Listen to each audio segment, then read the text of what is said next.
In the previous episode, we witnessed a moment of tension when Jia closed the door on Jin's face. Jia was bewildered about how Jin had discovered her location, which was Jimin's house. When Jia's niece inquired about the identity of the person at the door, Jia described Jin as a somewhat peculiar individual, likening him to the boogeyman. To verify her description, her niece showed Jia a photo of Jin on her phone, asserting that their mother had instructed her to open the door for him because he was their uncle and would bring delicious food. Despite her reservations, Jia decided to allow Jin inside, and he arrived bearing ice cream for the children. Afterward, a lengthy silence hung in the air between Jin and Jia. However, Jia eventually broke the silence by addressing Jin. She asked, "Jin Mincheol, can I ask you something? How did you know I was here?"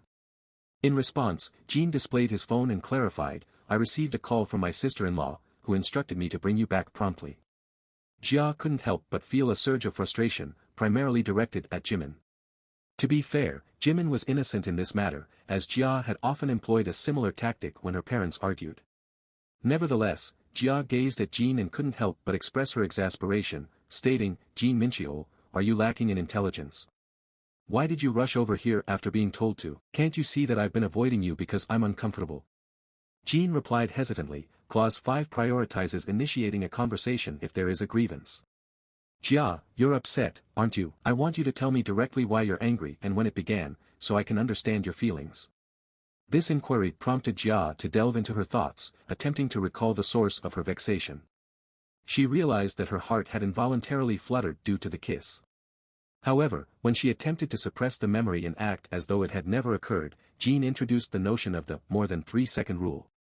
This twist in the conversation had left Jia's heart pounding, but Jin had artfully concluded his statement. In the midst of her reflections, Jia found herself perplexed about her emotional response to Jin. She was irritated with herself for expecting anything from Jin, who, in her eyes, was insensitive, ignorant, and exasperating. Their niece, perceptive to the lingering tension, approached them with an ice cream scoop, playfully attempting to lighten the mood. She offered some ice cream to Jia, remarking, "Mom told me that sweets are the best remedy for annoyance." She then turned to Jin, asking, "Uncle, would you like some?" Jin, with a sly grin, declined, stating, "I don't care for mint chocolate." The children also joined in the playfulness, engaging with Jia.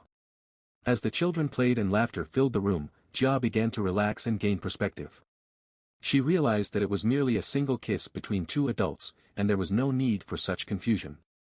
Thanks to her sister's thoughtful intervention, Jia's brief escape from her marriage had been resolved in just half a day. As they walked home, Jia couldn't help but think that she should have stayed in her room if she had known the day would conclude in this manner. Unexpectedly, Jin halted in his tracks and expressed his remorse. He acknowledged that he should have apologized earlier for his behavior at the movie theater, realizing that he should have broached the subject first. Jin admitted that he had been insensitive in suggesting the idea of making the accidental kiss their first kiss scenario. Jia, feeling irritated, approached Jin and asked him whether he believed that was the sole reason for her frustration. While it had played a part, her annoyance extended beyond that. Jin's apology was based on the presumption that she was upset, and Jia was bothered by the fact that he resorted to apologizing, a pattern he had followed since their childhood, to resolve conflicts. She decided it was time for Jin to face the consequences of his actions, much like when they were children. She proposed giving him a forehead flick, a nod to their childhood punishments, or he could opt for a punch. After some hesitation, Jin chose the less painful option, the forehead flick. Before delivering the flick, Jia clarified the true cause of her anger. It wasn't just about the accidental kiss, but her fear that a mistake would be remembered as their first kiss. To rectify this, she lovingly held Jin's face and planted a kiss on his forehead, declaring it their official first kiss. Jin was left bewildered by this unexpected turn of events.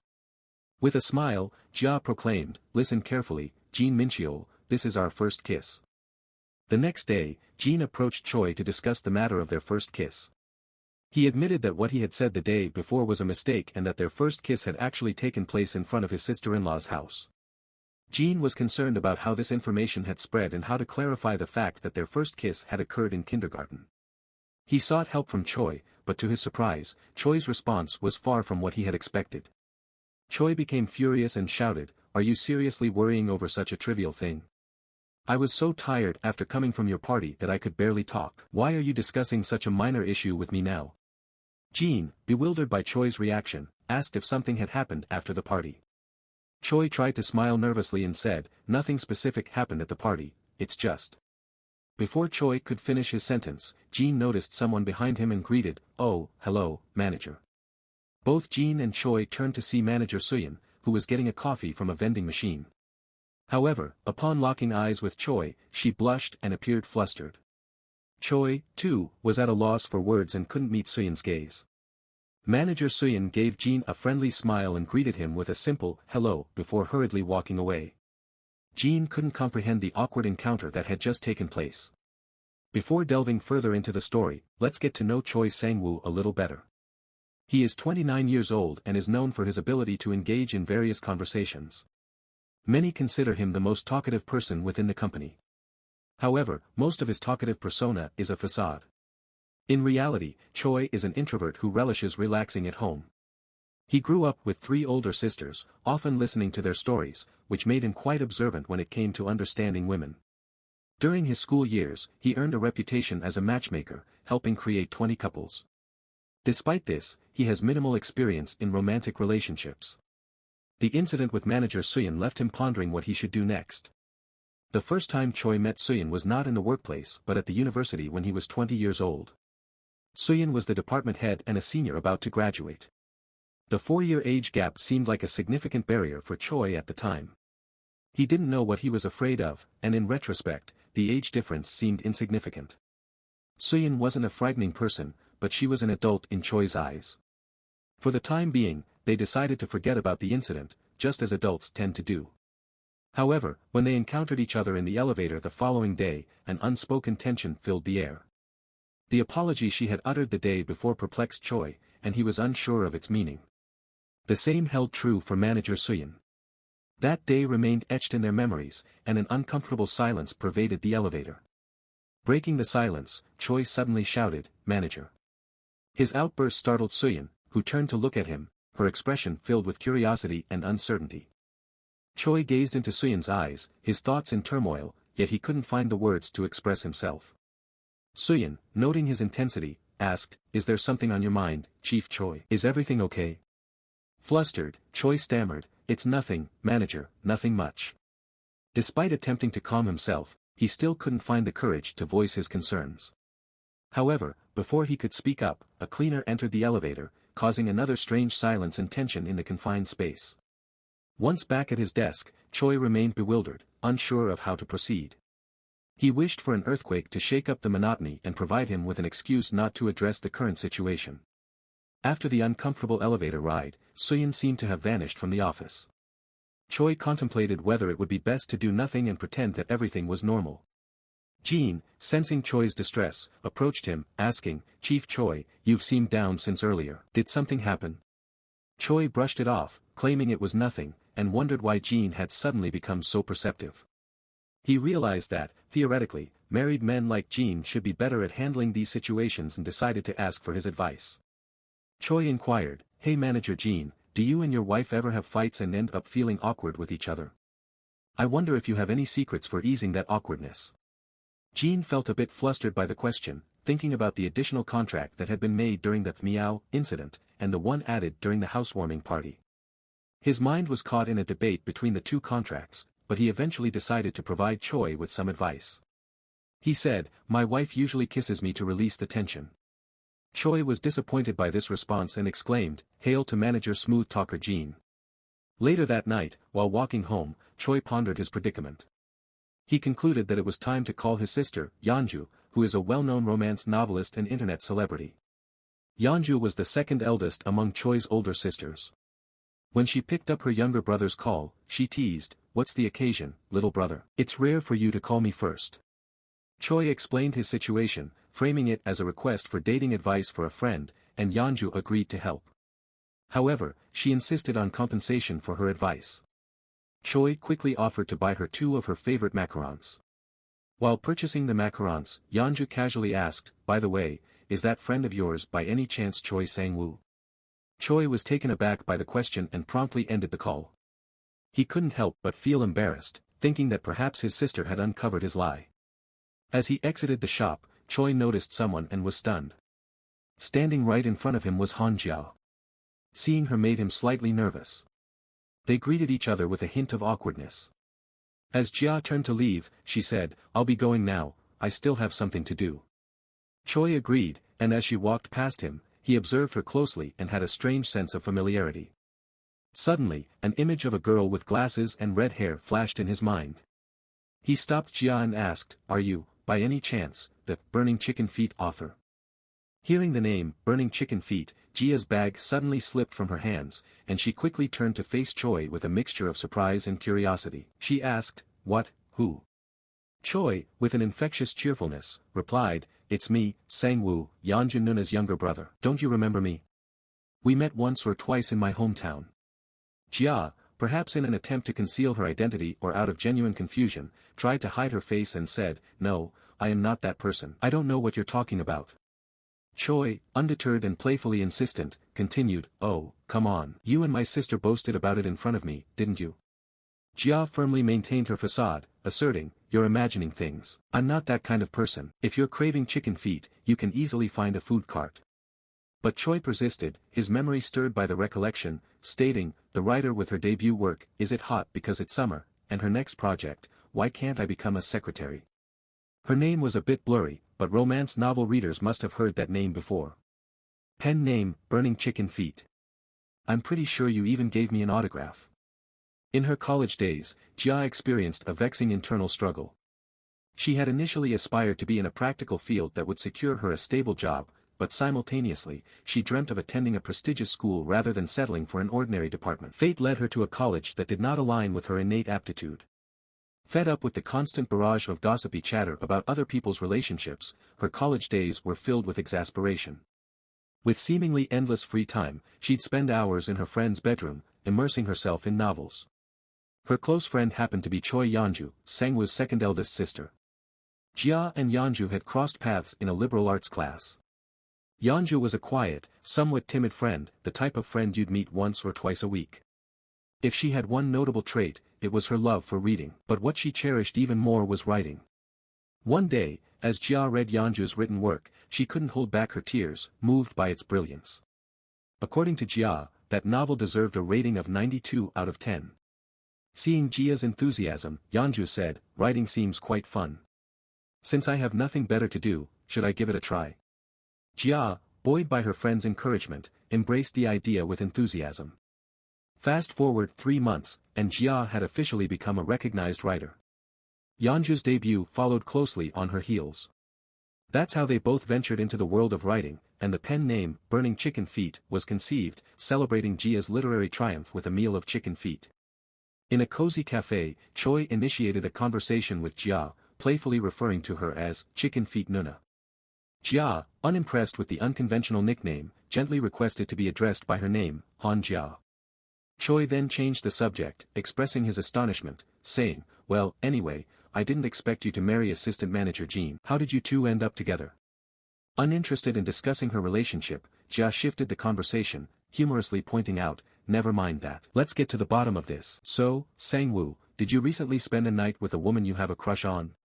Choi, now flustered and determined to clarify the situation, hastily protested, "No, wait, it's not about me."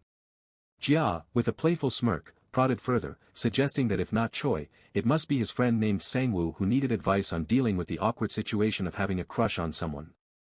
Choi adamantly denied any such involvement, to which Jia retorted, "Sang-woo, let me ask you one thing. Do you need someone to talk to about this matter, or do you require a gentle nudge in the right direction?" A brief silence ensued, and Sang-woo, with a forced smile, feigned innocence, asking, "What are you talking about?"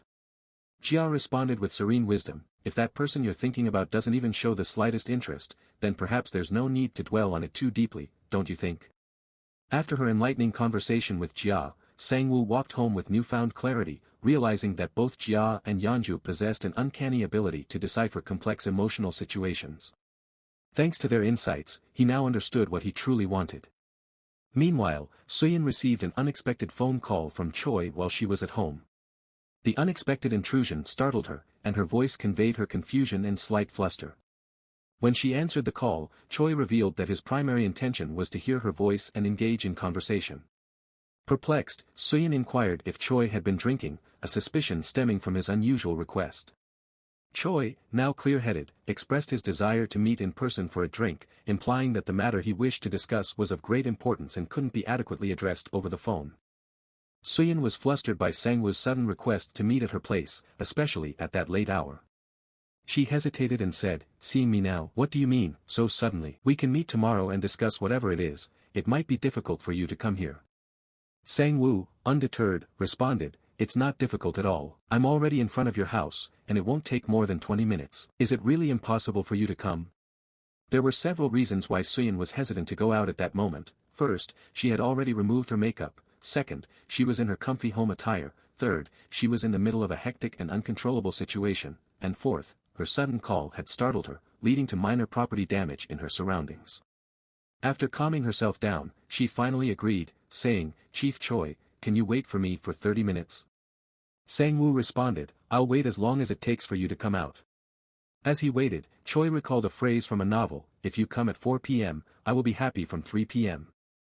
In his younger years, he had always wondered about the meaning of that phrase. But now, as he waited for manager Suyin, he felt the weight of its significance. It meant, when the time comes, your heart's going to explode, so stay focused. Seeing Suyin approaching, he realized that the phrase had never been more accurate. She had asked him, "Did you wait for too long? So, what do you want to talk about?" Sitting together on a swing in the garden, Suyin asked, "Wouldn't it have been better if we were in a cafe instead of a playground?" Sangwoo replied, "No, I think this is a better place for us to be alone, just the two of us." An awkward silence followed, with both struggling to find the right words. Suyin decided to break the ice, inquiring, "So, what did you want to talk about?"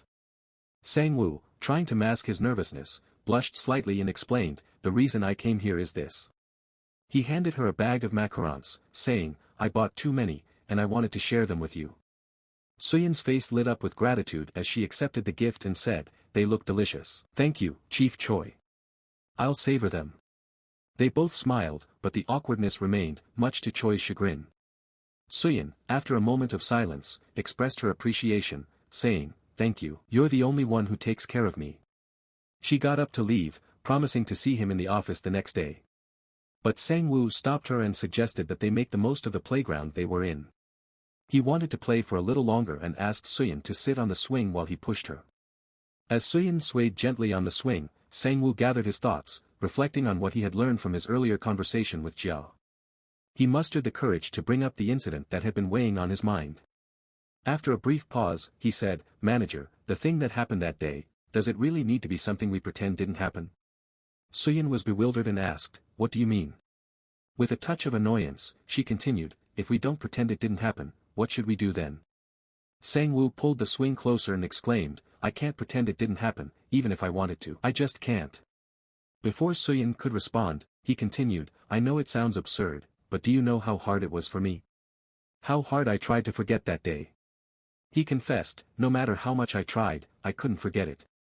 Suyin went silent for a moment, and then she accused him of lying, saying, "That's a lie, Choi Sangwoo. You must have done this a lot. You're an expert in providing love counseling." Sangwoo countered, "Well, I just realized that knowing and experiencing are two different things. So that's why, if you really want me to forget about that day, then you should at least teach me how to do it. That's what I wanted to say. Do you understand?" Suyin was taken aback by his sincerity and looked away, blushing. In a soft and hesitant voice, she admitted, "I also don't know how to forget things. I just pretend like I have forgotten about it. The truth is, I also wish for that day to not be forgotten, for my sake and for yours, Sangwoo." She continued to look down and whispered, "That's why." While Sangwoo and Suyin grappled with their complex emotions in the garden, let's turn our attention to Jia and Jin's house. As Jia was relishing her macarons, Jin suddenly commented, "Have you gained weight?" Jia, shocked and horrified by his observation, paused and her face took on an expression of utter disbelief.